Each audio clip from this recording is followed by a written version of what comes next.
The Mitchells vs. the Machines is Sony Pictures' newest film. It's crazy, it's fun, and it has some amazingly fast-paced animation. And today we're gonna slow it down a little bit and analyze this scene frame by frame with a closer look at how the robots are introduced. And then we compare how the Perfect Family does their action stunts with a lot of ridiculous action hero poses in them, and how, in contrast, the Mitchells are portrayed as clumsy.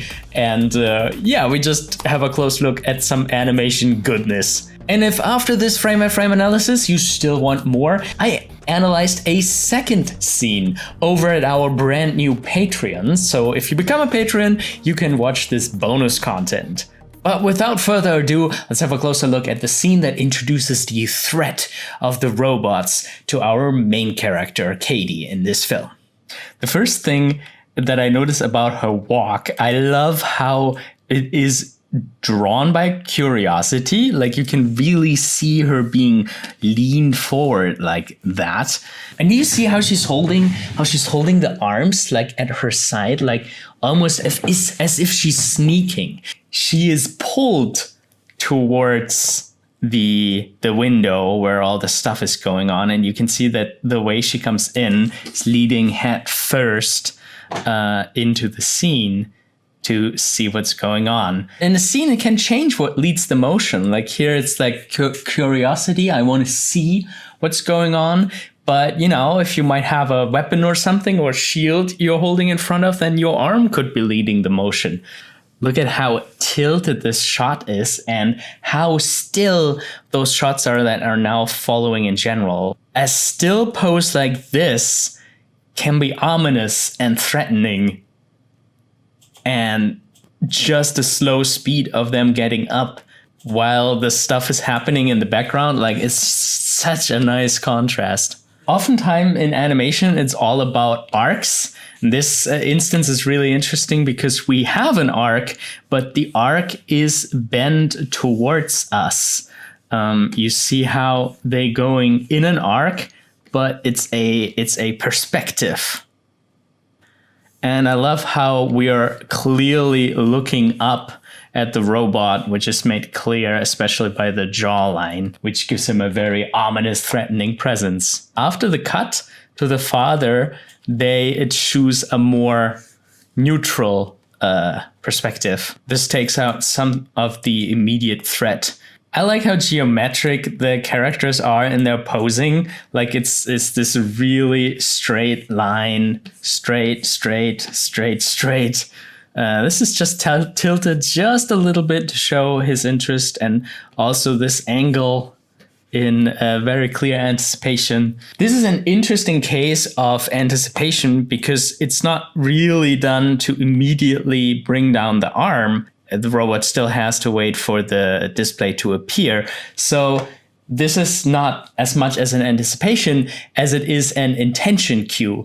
The character shows us what it is about to do next. When the finger goes up, there's a little bit of a follow through and an overshoot. Here, let's go through this frame by frame. We have the first part of the finger move up first, while this is still staying behind. This is classic follow through, that the first element is already going while the other element is still standing still. And then after it reached the final position, we have this little overshoot.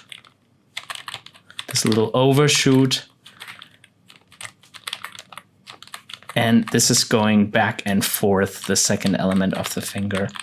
And, you know, this is the kind of polish that you would see in a feature film that you can't really necessarily see very clearly, but it makes the motions feel more detailed. The shot of Katie voicing concern that the robots are counting them, I think serves a very interesting purpose. You don't have the main character yet who is all like, I take charge, I know what to do. And this gives you a little bit of that hero's journey that, you know, in the end, by the finale, they have an idea, or all the main characters kind of have ideas to get the situation into their control. And right now, we're not there yet. I like that she's also, at least in this shot, they kind of don't follow that lead, but that she is connecting a little bit to the other characters around her. Notice there's a little bit of an offset on the eyebrows. The eyebrows are still going down when the eyes are already narrowed, and you know, it's all connected, it's all flashy. I love that the lines are appearing here. It's so cartoony, so nice. And there's this line on her nose too. I love those little cartoony details in the throughout the film. Really cool stray hairs here. I love that in the character design. And I like how the collar of her shirt is like so clearly worn out. When the eye dots around, the eyes are a little bit quicker. They're already there while the head is still turning in that direction. And this is very often the case because the eyes are quicker to turn than the head, which is a lot heavier and, you know, involves a lot more muscles. Also notice how her shoulders tense up when she says right. It's really good because it breaks the flow, like looking left, looking right. Like this was kind of like a monotonous flow. And then we have this last tensing up, this last right. Look at the spacing, how this robot hand is coming down. Like it's getting really fast. Love it. It's so interesting how these discs are distributed. They don't go out all in the same direction. They just fan out into that direction first. And then they go to the left. And then they turn into the middle again, to the right. And then this one went more to the left again. And then we have the disc landing on the floor. It slides a little bit, like it gets a very puck-like, disc-like quality by sliding to the left before it starts growing the little capsule thing. For some reason, I really like this shot. I don't know. I find it almost comedic that all of a sudden it's so geometric. It's so like perfectly constructed. And that goes very well along with the robots who want to like build their utopia of the world, combined with all their limbs being completely straight. Like this is something you should never, ever pose your organic characters this way, like in these perfectly straight lines and angles. Even this is a perfect 90-degree angle, just pointed towards us, and here again a 90-degree angle. And there's a little bit of a tilt, there's a little bit of an offset there, but it is very stiff, and here it is stiff intentionally. But for organic characters, you should not pose them like that. Acting wise, I like it so much when the robot just freezes up in this totally straight pose and says human fun pods for you to enjoy in our human fun pods. Who here likes fun? And right after he says that the pods are opening is that timing. And there are a couple of things to unpack here.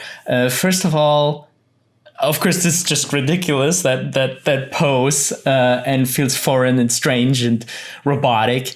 But there's also human quality for it that you can take for other acting. For example, whenever we humans are holding very still when we are saying something, this could be an indication that a person is lying or trying to hide something. And this comes from the freeze response. If there's like a danger, we humans freeze up.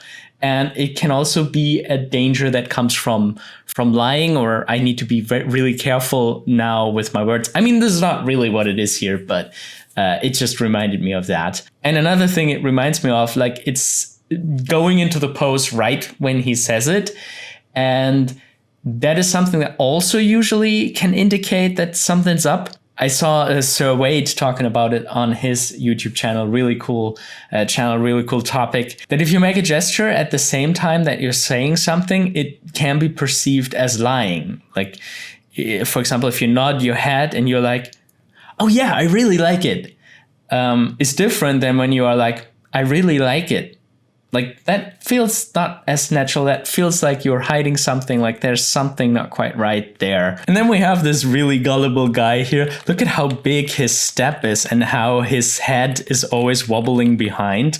Like first when he gets up like that, the shoulder is reaching the highest point and then the head is overshooting that gives him a very like, I'm tossed around by life and fun kind of feel to it. And then same when he does the first step, his head is following very much. And he's being pulled back on the shoulder first there. And then his head is following and turning. I love that sharp nose in the father's character design. Look at how the eyebrows are used to stress single words. You do not like fun. It's almost like the eyebrows are talking. Look at this technically completely unnecessary up motion that the robot arm is doing first. Like it's going up in this again, a very straight, stiff, robotic angle just to somehow turn his hand into a fire weapon. This animation I love so much. It's so cool how much this motion is reminiscent of, have you played games in VR where you can pick up stuff like this and pick up stuff in the distance and it can get stuck somewhere? And this is exactly how it looks and feels when you're like trying to do something in VR. And it's somehow completely like weightless, because it's just controller input put into position data, and it's not that accurate, so the real world eases are not coming through. And then you have this wobble here where it's just in a couple of frames, left, right, left, right, left, right. And then this very unusual perspective where we see the underside of his feet. That's a very good angle they chose to show how it's just a figurine being moved around. And the other characters are reacting to it with an overshoot. You can see how their hands here at Katie's hand is moving up and then coming down. Again, this very stiff figurine pose is shoved into the pot. And then look at the moment where this is broken. We have the limbs go up in this follow-through overshoot motion. So we have a very big contrast that tells us that now the motion is normal again. A very interesting touch in the acting is how the character is trying to stabilize himself first, and then he realizes like, oh, I'm in a strange pot thingy here, and lifts his hand off again, off the handles, like, oh, I don't want to have anything to do with this anymore. And we have this nice camera panning up, and storytelling wise, this is really important to tell us like, oh, this is already going on all over the place and a lot of people are already captured. This feels like very video gamey to me, because, you know, such an angle, such a camera movement would be very difficult to do in real life. I mean, of course, nowadays you could do probably anything, but I don't know, somehow this has like a video game cutscene feel to me. And you can see now it's less geometric. Like, once again, the world is starting to tilt. And this extreme perspective where we literally see into the gun. I love how this looks like it's clearly pointed at us, but then when the ray comes out, they nudged it a little bit, so it's more pointed towards the left. Very fun choice to have the camera to be the POV of the ray just for a couple of frames. And now these characters are turning from the freeze response to the flight or fight response that we humans instinctually have. One thing that I really admire in this movie is how you always have a lot of stuff going on at the same time, but you always get more information about different things happening at the same time. Like, it's not like we're staying now only with the Mitchells. There is stuff going on in the background that shows us that the situation is continuing, with these people being dragged out of the window. While they are crawling to the right, the camera is tilting up for a moment and showing us another person trying to get away, now frozen in the pose. It's actually a little bit of horror if you think about it. And what also helps to shift the focus is that the background is now, like, within a couple of frames, it got very blurry. Her face is super sharp, so it's sure that we can see it. And then just within a couple of frames, it's completely blurry, so we can see the father Again, you can see the eyes leading, the head is following. I always find poses of characters looking behind them very interesting, because if you would really have a good look of what is happening out there, the character would probably be tilted a lot more into that direction. But, you know, that's not as nice. You don't get a nice shot of the facial expression. As long as the character is just roughly looking into the right direction, it seems to be okay. It seems to be believable that he's really seeing what is behind him. Look at how this pan is introduced by him looking to the left. The scene feels very rushed and feels like there's a lot of stuff going on, but the characters are not doing like a new big pose every time. They usually only have like this one gesture that you're really meant to see, like her pointing. And the rest was just, you know, all these poses here are just building on roughly the same pose. She tilts her head a little bit, but then the only big thing is happening with the arms at this one moment, and then she's holding that pose. And we go to the next character. He's already in the pose, just leans a little bit further, and of course has the dialogue. Camera tilts again. Katie's already in the next pose, and this is just a variation of that pose. So they achieve really good readability by picking the start pose very carefully and then only have like one huge pose change, and the rest is just all building on it.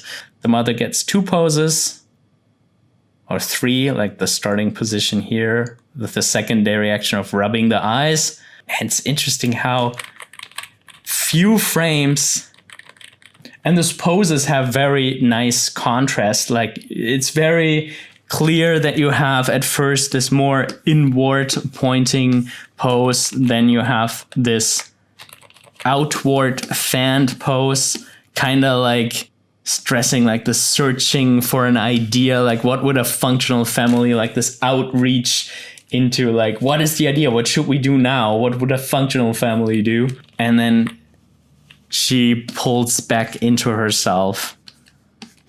And then the contrast to this other family is really cool. Like, here we are relatively close. We have lots of different angles in the background, in the poses, which brings a lot of destability into the poses.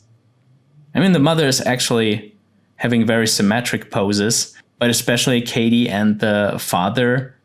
And in contrast, you have the other family, and just look at the pose of the father, just so stable, so with intent. Like, he's an action hero. Like, and even the girl, like, they are ready to fight. They mean business. And then they go immediately into this perfect loving family pose. Additionally, they are perfectly framed by this archway here, by this doorway. Look how there's no anticipation. They're just drawn into that pose, into this perfect moment. There is stuff going on left and right. Here, the shelf. Up here, there's a shadow passing the camera, and there's a ray going past the screen. But the area around them is relatively still, especially for this moment. And then the action is being set off. And this is a fantastic transition for their action sequence. Just look at those poses. Oh, I love these speed lines here. That is so cool. You have a straight on this side and a straight on the other side. You have a bend angle on the one side and a bend angle on the other side. Very simple but effective cheat for cool poses. Look at the mom's arms, how when she reaches the ground, this kind of makes sense physics-wise, that her arms would still be following through, would still be lagging behind. But look at how they just swoop in that motion into her final pose. Whoop. This one frame combined with this finish gives it a really interesting feel. Even with her leg that doesn't make any sense, that is immediately extended like this. Like, where did this come from? Just a couple frames ago, her leg was all folded up, and then just off screen, it flows into the perfect hero pose. And all these triangles just give it a very interesting kind of stability, leading the eye to her face. And now the guy is doing a very unnecessary anticipation. Like, why would you cross your arms like that? Like, as if you have some kind of superpower or a magic power that you activate with that gesture. I love how the mother's motion is prepared by the legs starting. Like, this is the leg and the arm folding in front of her is like a weird kind of preparation for what is about to follow, that she's just flowing over. Leading with her elbow, a perfect example for like somebody trained can use their momentum or can build up momentum. Arms go first, then the torso, then the hip, and it's kind of all floating and following. Is this like going perfectly between the legs? Like, yeah, she just passed the perfect moment. Like her first leg already passed and the second leg is coming in then. That was close, lady. Look how her leg snaps over from this straight immediately to this bend shape. And the bend shape is really important because there's now an ease on it. Like, this is the weight dropping down. And then it springs up again to this full straight shape. And of course, there's always time for a pose like this. Of course. Oh my god. Really cool line of action.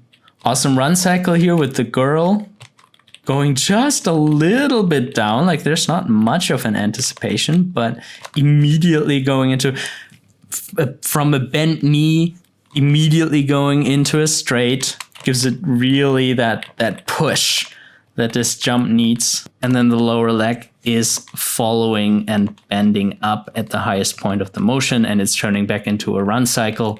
And here we have a classic jump. What is happening here with the arms? They just go in like a noodle shape, this curve shape, really cool. Oh, of course she's twisting in the air. Of course she's twisting. Why would she just jump normally if you can spin while you're in the air? And then see how her arms unfold and like really give it this elegant finish. And now the mom is following again with her like very Y-shaped poses. Legs always stretched. And then I love how the father is coming in and they're actually holding on to each other, now sharing a line of action. Oh, and then she lets go so he can do this very sensible thing with his hands, with his arms. Sure, of course, why wouldn't you do that? And then presumably doing a roll on the floor. Again, a jump from the girl. Robot cutting in between them. And then this is also a very nice action filmy thing to do. Jumping over the hood of a car. First, place your arm there. Push yourself over.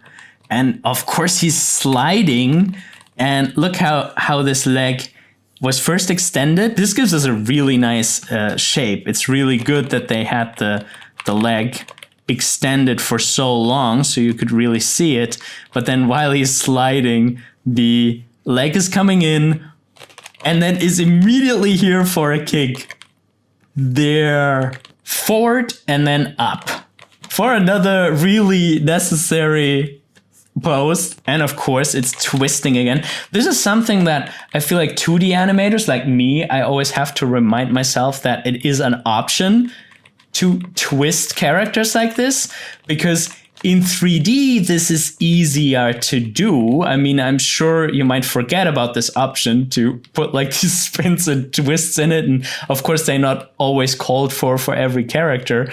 But yeah, as a 2D animator, I always have to remind myself that like twisting a character like this is an option that I could do from time to time.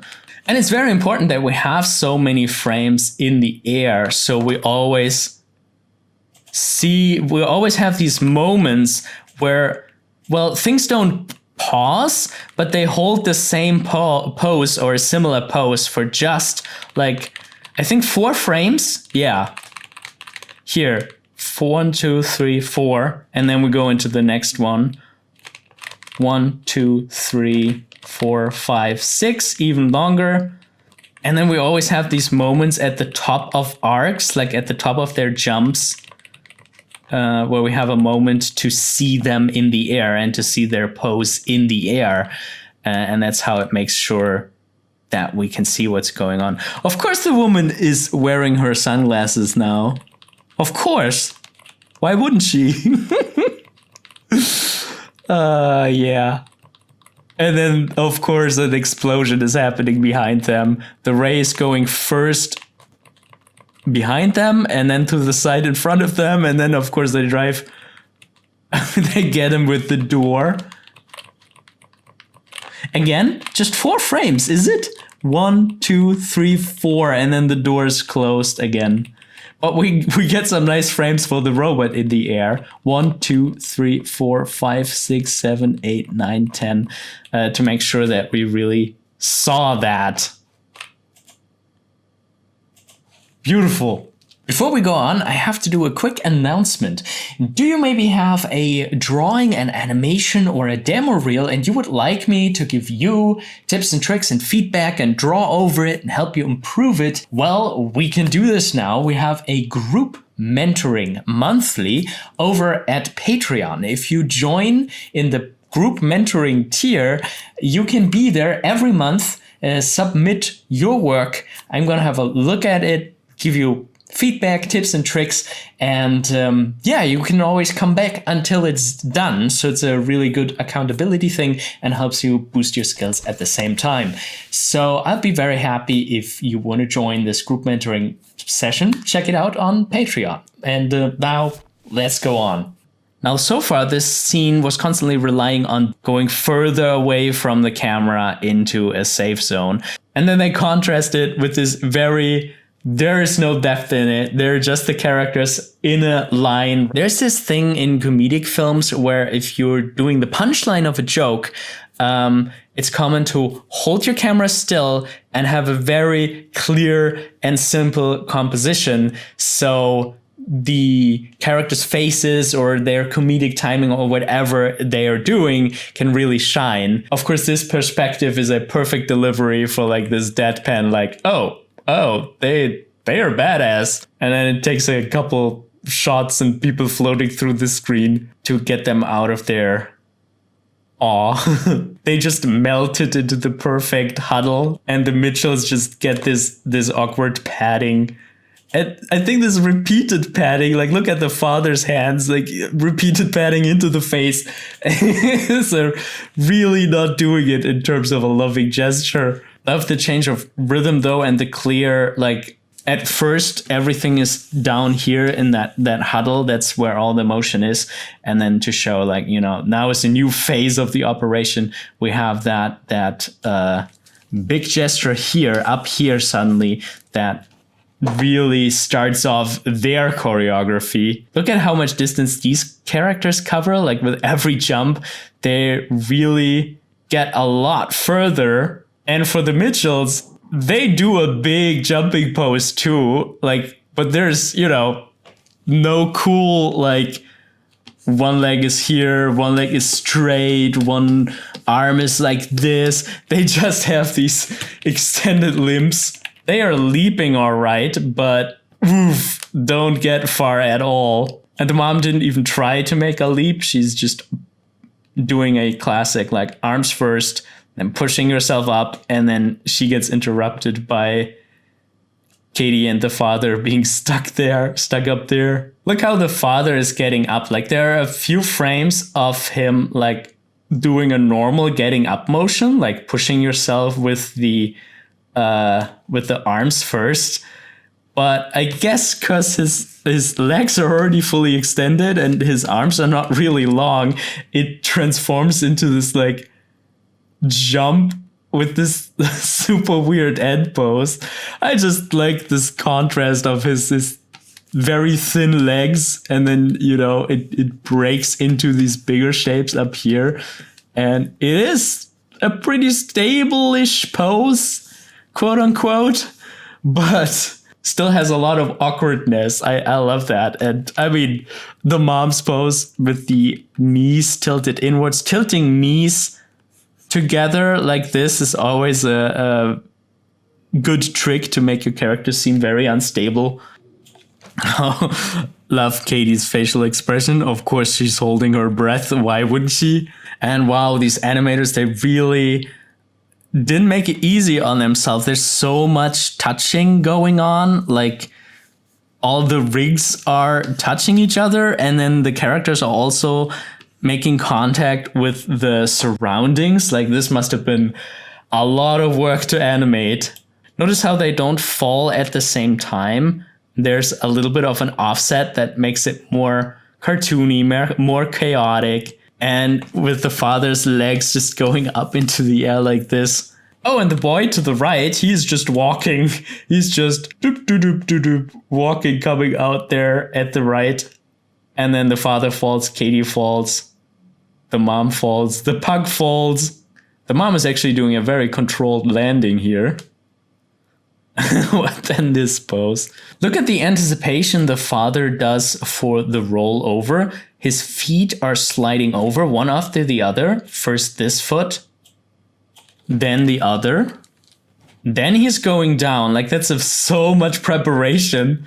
I love how his leg is going from an extended leg and not even straight, not even perfectly straight leg. Remember how many straight leg poses the woman had, like really put a lot of force into it and stuff, and he doesn't put that much force into it. That's why the leg is not perfectly straight, and then immediately goes up into this bent shape. Yeah, this is a perfect idea here. And look how the pose is stuck. Like, it's not even exactly halfway over. That would be like here. The belly like is still tilting to the right from the direction where he came from. Not enough momentum. So it's going to the left, left, left.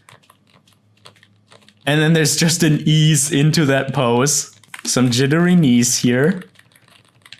And then it all collapses. And we have a follow through with the legs. Legs are going down, just pointing up. And then they're flipping over, hitting Katie. So things are happening one after another. First, the mom collapses. The legs are coming down. Leg is hitting Katie. Katie falls down. Also with a follow through. Head is leading. Arms are lagging behind. Then the arms are coming down. And here we can learn a little bit about the transfer of energy. The father's leg has a big spacing here in the last frame. That means it has a lot of momentum, and the moment it hits Katie, this momentum and this huge spacing is transferred into her, so she does a similarly large spacing. And she does a twist, but not in midair, not jumping. Father gets up, wants to try it again, I guess. And then the little brother is just coming in. Like, and look at that run cycle with the arms being tilted back. The moment where he steps on the mother, like, she's just breaking in. Her head is flopping forward and then going down. And this is a contrast to the other family here, but it's not even really going down. A little bit. There's a little bit of a trampoline thing happening, but not much. And then I love this animation of how the father is kind of doing like a squash thing, like is being squashed together, and then this whole thing is flying over. The legs are, and the arms are lagging behind, and then there's the door here. And ooh, look at how the face is getting squashed. With the body following, we have a squashed face. Squashed. And then the body also starts to squash. Arms going a little forward. Like, we have a little bit of a curve here, but not as much as I would maybe have anticipated. Because somehow he's even stiff in falling down. And then we just have the hands doing like a follow through. And then his head is doing a bouncing ball thing. Hit the floor, gets reflected immediately. There's an ease for the middle position. Ease out of it. And then he's hitting the ground again and just stays there. Oh, and we have a nice little ease of him being shoved out the door because he still had momentum. Of course. Wow, this must have been a really big challenge to animate. And, you know, with all this contact and characters touching other characters and touching the environment, really tough to animate. So I probably missed some cool moments and poses. And if you saw anything else cool during the analysis, please point it out in the comments. If you don't have enough yet, you could become a Patreon over on patreon.com/animatorisland. And there I have another scene that I thought was really amazing and really cool.